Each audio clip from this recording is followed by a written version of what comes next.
మీ ఎలాంటి వ్యాపార ప్రకటనలకైనా వెంటనే మా ఛానల్ సంప్రదించండి. ఓం నమ శివాయ, ఓం శ్రీ మాత్రే నమ, ఓం వనదుర్గాయ నమ, ఓం కొండదేవతాయ నమ, జై సమ్మక్కాయ నమ, సారలమ్మాయ నమ. ప్రజలందరికీ నమస్కారము. 2025 మీనరాశి. ఈ మీనరాశిలో ఉండవలసిన వాళ్ళకి నవంబర్ మాసం, నవంబర్ నెలలో మీనరాశి ఫలితాలు. ఈ మీనరాశిలో ఉండవలసిన వాళ్ళందరికీ జీవితము, స్థానము, యోగము, నక్షత్రము, స్థాన బలము, పూజ బలము. వీళ్ళకి విద్యాపరంగా చాలా వరకు భగవంతుడు ఇచ్చినంత వరకు చదువు పరంగా, తెలివి పరంగా, ఆలోచన పరంగా చాలా వరకు ఐడియాలు ఉంటాయి వీళ్ళకి. కాబట్టి ఏ కార్యక్రమం చేయాలనుకున్నా, ఎడిపోదాం అనుకున్నా కూడా వీళ్ళు ఎక్కువగా థింకింగ్ ఎక్కువ చేస్తుంటారు. చదువు పరంగా ఎక్కువగా చదువు, ఆలోచన, ఇంట్రెస్ట్ ఎక్కువగా ఉంటుంది. కానీ ఎంత చదివినా కూడా ఏదో ఒక చిన్న సబ్జెక్ట్లో బ్రేక్ అయిపోతుంటారు. కాబట్టి ఇలా మైండ్లో ఉండాల్సినవి పెద్ద పెద్ద ఆలోచనలు, పెద్ద పెద్ద ఐడియాలు, పెద్ద పెద్ద ఆలోచనలు ఉంటాయి. కానీ ఇలా మనసులో అనుకున్న ప్రయత్నాలు చాలా పెద్దగా ఉంటాయి. చేసే పనులు చాలా చిన్నగా కనపడుతుంటాయి.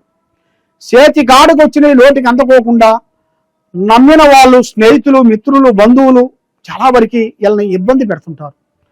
మరి చేతి కాడికి వచ్చింది నోటికి అందుకోకుండా పోవటం, లక్ష్మి నిలబడుకోకుండా ఉండటం, మనశ్శాంతి లేకోకుండా ఉండటం, ఏ కార్యక్రమం చేసినా కూడా ఏదో ఒక సమస్య ఎదురు కావటం, అనుకున్న పనులు విజయవంతంగా కాకోకుండా ఉండటం, ఏ కార్యక్రమం అనుకున్నా, ఏ పని అనుకున్నా కూడా ఆ పని కరెక్ట్గా సక్సెస్ కాకోకుండా ఉండటం, ఇలాంటివి జరుగుతుంటాయి.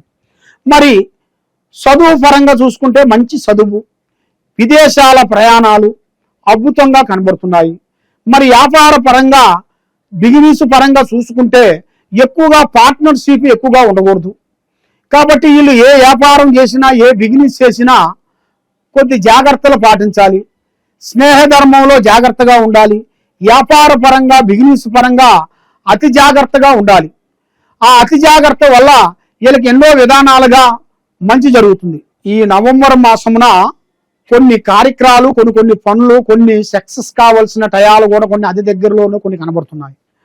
మరి ఇప్పుడు ఏ కార్యక్రమం చేసినా కూడా ఇలా కుటుంబంలో మనశ్శాంతి లేకోకుండా, కొన్ని రంగాలలో కొన్ని అభివృద్ధిగా రాకోకుండా, కొన్ని రంగాలలో చేతికాడికి వచ్చిన చేజారిపోవటం, మరి ఇలా జాతక యోగంలో లేనిపోయిన సమస్యలు కొన్ని ఎదురవుతుంటాయి. మరి వీళ్ళకి ప్రయాణాలు, మార్పులు కొన్ని అతి దగ్గరలోనే కొన్ని కనబడుతున్నాయి. విద్యా రంగంలో కూడా కొన్ని మార్పులు, మరి వీళ్ళకి గవర్నమెంట్ పరంగా కూడా పెద్ద పెద్ద కార్యక్రమాలు, పెద్ద పెద్ద ప్రమోషన్లు కొన్ని చేయాల్సినవి కూడా అభివృద్ధిగా వచ్చే మార్గాలు కొన్ని ఉన్నాయి. మరి ఏ కార్యక్రమం చేసినా కూడా ఈ నెల 19వ తారీఖు నుంచి వీళ్ళకి రావు దశ అనేది ప్రారంభం అవుతుంది. ఈ రావు దశ ప్రారంభం అయిన కానించి మరి వీళ్ళకి డబ్బులు కానీ, బంగారం కానీ, ఆస్తులు కానీ, భూములు కానీ మార్పులు రాబోతున్నాయి, చేంజెస్. మరి దాంట్లో కూడా చాలా మంది కొంతమంది లేనిపోయిన దాంట్లో కొంత విరికించేసి వీళ్ళని కటకటాల పాలు పంపియాలని, లేనిపోయిన సికాకులు పెట్టాలని, మనశ్శాంతి లేకోకుండా ఉంచాలని, వీళ్ళ మీద ఏదో ఒక నింద వేసి వీళ్ళ కుటుంబంలో మనశ్శాంతి లేకోకుండా చేయాలని కూడా చాలా వరకు నరదిష్టి, నరకన్ను, నరఘోష, నరప్రయోగం అనేది ఎక్కువగా కనబడుతుంటుంది. కాబట్టి ఈ నరకన్ను, నరదిష్టి, నరప్రయోగం వల్ల డబ్బులు కానీ, మనశ్శాంతి కానీ, ఒకరి మాట ఒకరికి అనుకూలం లేకోకుండా ఉండటం కానీ ఇలాంటి కొన్ని సంఘటనలు కొన్ని ఎదురవుతుంటాయి. కాబట్టి వీళ్ళు చేయాల్సిన విషయం ఏంటంటే విద్యాపరంగా చాలా వరకు బ్రేక్ అయిపోతుంటారు. చదువు పరంగా చదవాల్సింది ఒక రకంగా అయితే ఇంకో రకంగా పోతుంటారు. ఇలా మైండ్లో ఒకటి ఉంటే ఇంకో ఫీల్డ్కి వెళ్ళిపోతుంటారు. వీళ్ళు అనుకున్న ఫీల్డ్ కాకోకుండా మధ్య ఫీల్డ్లో పోయి బ్రేక్ అయిపోతుంటారు. దానివల్ల కొంత ఇబ్బందికరం కావటం, నమ్మిన వాళ్ళు మోసం చేయటం, స్నేహితులలో ఇబ్బందులు కావటం, ప్రేమించిన స్త్రీ నుంచి కొన్ని ఇబ్బందులు రావటం, ప్రేమించిన ఒక స్త్రీకి పురుషుడి నుంచి ఇబ్బందులు కడగటం, మరి ఆ స్త్రీకి ఎన్నో రోజుల నుంచి తల్లిదండ్రుల మాట కూడా వినకోకుండా ఆ ప్రేమించిన వాడి గురించే ఎక్కువగా కొన్ని ఆశలు పెట్టుకొని ఎదురు చూసి కళ్యాణం చేసుకునే టైం కల్లా ఆ టైంలో ఏదో ఒక విషయంగా ఒక మాట మాట్లాడి మరి కళ్యాణం ఎప్పుడు చేసుకుంటామని ఒక మాట అడగంగానే, ఓ మా అమ్మ మా నాన్న ఉద్యోగం వచ్చిన తర్వాత చేసుకోమంటున్నారు, కాబట్టి నేను సెటిల్మెంట్ కావాలి, నేను అది కావాలి, ఇది కావాలని లేనిపోని మాటలు చెప్పి మోసం చేసి, ఇబ్బంది చేసి ఆమెను ఎంతో ఇబ్బందికరంగా చేసి మోసం చేసి పోయిన వాళ్ళు మనం ఎంతో మంది చూస్తున్నాము. కాబట్టి ఎంతో మంది మోసం చేసే జాతక యోగం కనబడుతుంది. కాబట్టి మీరు ఏదైనా సరే ఒక ప్రేమించేటప్పుడు కానీ, ప్రేమ ఇచ్చేటప్పుడు, ప్రేమ తీసుకునేటప్పుడు మీరు బాగా ఆలోచించి ఐడియా చేసి చూసి అడిగేయాలి. తొందరపాటు వల్ల ఎన్నో నష్టాలు, ఎన్నో ప్రమాదాలు, ఎన్నో చిక్కులు, ఎన్నో విధానాలు కనబడుతున్నాయి. కాబట్టి మరి ఎన్నో పూజలు చేశారు, ఎక్కడెక్కడో గుళ్ళకి వెళ్ళారు, ఎన్నో పూజలు చేశారు, ఎన్నో దర్శనాలు చేశారు. కానీ ఏ దర్శనాలు చేసినా, ఏ దేవుణ్ణి పూజించినా, ఎక్కడికి పోయినా, ఎవరిని ప్రేమించినా, ఏ బంధువుని అభిమానించినా ఆ సమస్యల వల్ల లేనిపోయిన సమస్యలు చిన్న చిన్న సమస్య పెద్ద సమస్య అవుతుంది. మరి వీళ్ళు చేయాల్సిన పూజా బలం ఏమిటి? ఏ దేవుణ్ణి పూజిస్తే బాగుంటుంది, ఏ దేవుణ్ణి కరుణిస్తే, ఏ దేవుడు కరుణిస్తాడు, ఏ దేవుణ్ణి పూజిస్తే మాకు సమస్యలు తీరిపోతాయి, మరి ఎక్కడ పోతే మాకు మంచి జరుగుతుందా అని చాలా మంది చాలా విధానాలుగా ఎదురు చూస్తుంటారు.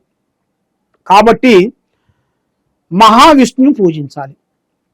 మహావిష్ణుని పూజించినట్టుగైతే వీళ్ళకి అష్ట ఔశ్వర్యాలు, భాగ్యభోగాలు, మనశ్శాంతి, ఆరోగ్యము, కుటుంబము, మనశ్శాంతి, స్త్రీ విశేషాల్లో కూడా అన్ని విషయాలలో వీళ్ళకి 100% వీళ్ళకి కరెక్ట్గా సక్సెస్ అయ్యే మార్గాలు కూడా కనబడుతున్నాయి. మరి ఎన్నో రోజుల నుంచి వీళ్ళు చేసిన పూజలు, వీళ్ళు చేసిన కష్టం అది చేతికాడికి వచ్చి అర్థం కావటం, ఎవరు నమ్ముతామో వాళ్ళ నుంచి మోసం జరగటం, దాని నుంచి కొన్ని సికాకులు, ఇబ్బందులు కొన్ని ఎదురు కావటం, ఇలాంటి సమస్యలతో కొంచెం ఇబ్బంది అయ్యే వాళ్ళందరికీ ఒక మంచి అవకాశము, ఒక మంచి టైము అది ఆ భగవంతుడు దయ వల్ల మీకు రాబోతుంది. కాబట్టి ప్రేమ విషయంలో అతి జాగ్రత్తగా ఉండండి. మరి డబ్బు సమస్య, మీ చేతుకుంటా డబ్బులు ఇస్తే తిరిగి రావు. ఇచ్చేటప్పుడు సంతోషంగా నవ్వుకుంటూ ఇస్తారు, మళ్ళీ తిరిగి వచ్చేటప్పుడు సమస్యలు ఎక్కువైపోతుంటాయి. ఏ స్నేహితుడు మిత్రుడిని అభిమానించినా కూడా లేనిపోయిన సమస్య మీకు ఎదురవుతుంటది. మరి ఎందువల్ల? దానికి కారణం ఏమిటి? మరి మీ మీద కొన్ని ప్రయోగాలు కొన్ని కనబడుతున్నాయి. శాతావతి, బాలావతి, శాతబడి, సెల్లంగి ఇలాంటి కొన్ని చెడు ప్రయత్నాలు, చెడు పూజల వలన మీ కుటుంబంలో సతమతం అయిపోతుంటారు. మీకు ఏ పని కరెక్ట్గా సెట్ కాదు, ఇంట్లో మనశ్శాంతి ఉండదు, భార్యాభర్తల మధ్యలో కొన్ని గొడవలు, అన్నదమ్ముల మధ్యలో కొన్ని లేనిపోయిన శకాకులు, ఇలాంటి సంఘటనలు, లేనిపోయిన సమస్యలతో సతమతం అయ్యే వాళ్ళందరికీ మీరు చేయాల్సిన ఈ మహావిష్ణుని పూజాబలం చేసినట్టుకైతే మీరు మీ చేతుకుంటా దానం చేయాల్సింది పండ్లు, వస్త్రములు దానం చేయాలి. అన్నదానం చేయండి. మీకు చాలా వరకు ఆరోగ్యం కానీ, కుటుంబంలో అమ్మా నాన్న ఆరోగ్యాన్ని కానీ కాపాడుకోండి. వాళ్ళని మీరు ఒక స్థాయిగా చూడండి. వాళ్ళకి ఒక గూడు లాంటిది ఒకటి ఏర్పాటు చేయండి. స్థానం అనగా ఇల్లు, వాళ్ళకి ఒక స్థాన చరణాన్ని నిలబెట్టండి. కాబట్టి వాళ్ళ మాట మీరు తీసుకొని ఏ పనైనా మీరు చేయండి. కాబట్టి మీరు ఎక్కడెక్కడో పోయి నిరాశ చెంది బాధపడుతూ ఎన్నో పనులు చేయలేక పరిస్థితిలో ఉన్నారా? ఎంతో బాధపడుతూ ఉన్నారా? కాబట్టి మీరు బాధపడే వాళ్ళందరికీ ఒక మంచి అవకాశం వచ్చింది. కాబట్టి మీరు ఇప్పుడు ఏ సమస్య ఉన్నా, ఎలాంటి బాధలో ఉన్నా ఈ కింద ఉండాల్సిన నెంబర్గా మాకు ఒకసారి సంప్రదించినట్టుకైతే మీ పేరుని బట్టి, మీ సమయాన్ని బట్టి, మీ జాతకాన్ని బట్టి, మీ యోగాన్ని బట్టి మీకు ఏ సమస్య ఎదురవుతుందో అనేది మేము చూసి దానికి మేము చూసి చెప్పగలుగుతాం. కాబట్టి సమస్యలు అంటే మనుషులకి సమస్య లేని మనుషులు లేరు, బాధలు లేని మనుషులు లేరు. కాబట్టి ప్రతి ఒక్క మనిషికి కావాల్సింది డబ్బు. మరి డబ్బే అన్నిటికీ ప్రధానము. మరి ఆ డబ్బు విషయాలలో చాలా జాగ్రత్తలు తీసుకోవాలి. మరి ఆ జాగ్రత్తలు తీసుకోకుండా ఇప్పుడు వచ్చిన 10 రూపాయలు మనం ఖర్చు పెట్టామనుకోండి, రేపు మనకి కష్టం వచ్చినప్పుడు ఆ 10 రూపాయలే మనకి 7 రూపాయలు అవుతాయి. కాబట్టి ఆ డబ్బులు రూపాయి మనం ముడేసుకొని మనం దాన్ని జాగ్రత్తగా చేసుకున్నట్టుగైతే మీ కుటుంబానికి మంచిగా, నీకు మంచిగా జరుగుతుంది. కాబట్టి ఏ సమస్య ఉన్నా కూడా ఈ కింద ఉండాల్సిన నెంబర్కి సంప్రదించండి. సర్వే జనా సుఖినో భవంతు. ఓం నమః శివాయ నమః.